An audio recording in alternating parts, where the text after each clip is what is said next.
Howdy, folks. It's Wednesday, September 18, 2019. We're down in the workshop, and I'm building the service door to the garage that comes into the house.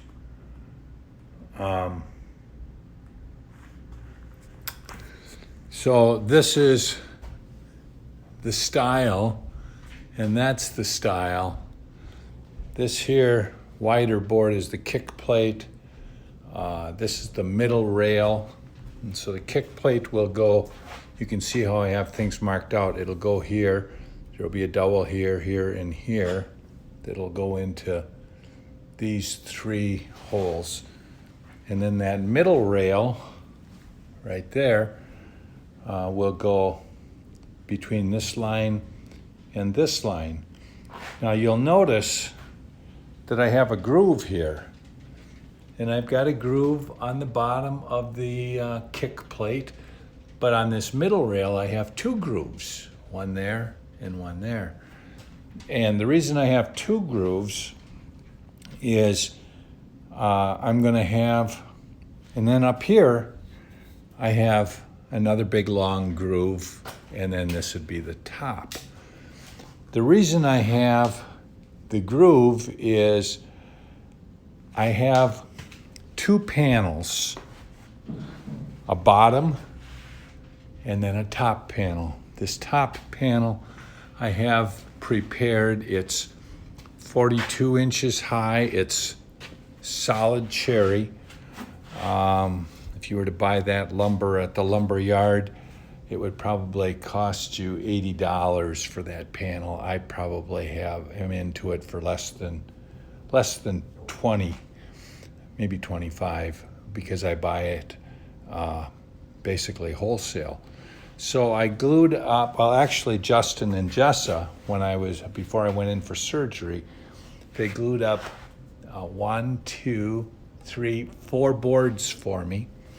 Those boards started out at 2 inches. I planed them down to 5 inch and 5/8, and then I took them down to the cabinet shop and they sanded it down to 1 inch and 3/8. Now you'll see I have a groove all the way around this thing. So what I had done yesterday is I had cut it to size because it was about 6 inches higher. In fact, this board right there, you see that's those 4 boards. That was the cutoff I had on it. I'll use that to make some cutting boards. So I put that groove around it because that will be the top panel. That'll be here. And what it'll do is it'll slip over this, because I have the whole field glued, but I want to be able to have that panel float. So I've cut that panel 1/8 of an inch narrower than the width of these doors will be once I get the rails in. So it'll float on this piece of hard maple, and I'll have that hard maple all around, all 4 sides of it. Now, to make that groove, what I had to do is I had to find the center of every board where I put that groove. And you may remember I probably a month ago broke my Stanley number 59 doweling jig. And so I went to Rockler and I bought this one for $84, this little tool. But you see it has 5 holes for drill bits. And this first one is 1/2 of an inch. And the beauty of this thing is this jig, once I turn this and have this jaw tight against the wood and this jaw tight, it finds the exact center of this board. And so what I then do, using that 1/2 inch, I take and I drill a hole down as far as I want to go. And so, for instance, I've chosen to go 3/4 of an inch deep on all of these grooves. And when I made these hard maple receivers, they're 1/2 inch wide because that hole there is a 1/2 inch, and they're 3/4 inch buried into the cherry.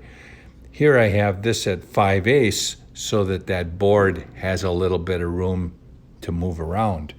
Now, so I drilled with this down 3/4 of an inch, and then what I did is I had to use a router, and that's my router.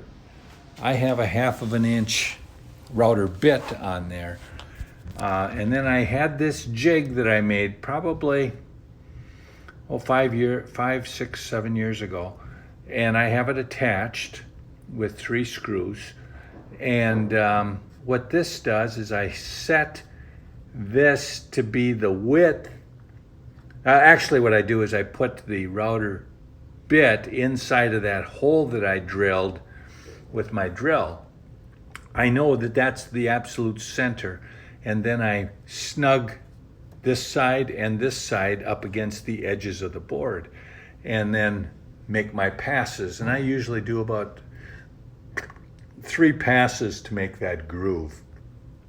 So, a router is a very, very handy tool for me, especially as I'm building these doors. So then, sometimes you end up with a little bit of a lip. I did on this one.